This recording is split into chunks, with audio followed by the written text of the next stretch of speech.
ni kangahe mu buzima bwawe utera intambuko zo kumvira Imana ariko wasanga winjiye mu gikorwa Imana iriko iragushiramwo, wasanga utanguye gutera intambuko wumvira Imana ukahasanga amaprobleme, ugaca ufata direction ya hotu ukavuga ngo ngo je ngo ivyo gukorera Imana ngo niyaraye amaprobleme ngo ndabihagaritse ngo kanisubira, ugaca usubira aho uje uva kuko uri kurahura n'ikibazo.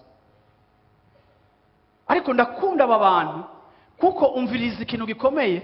Bibiliya ivuga ngo bashishikaye gusoza bibagora ariko bafunisa effort bumvira. Nukuvuga ngo bariko bashira inkomezi zabo muri obeissance.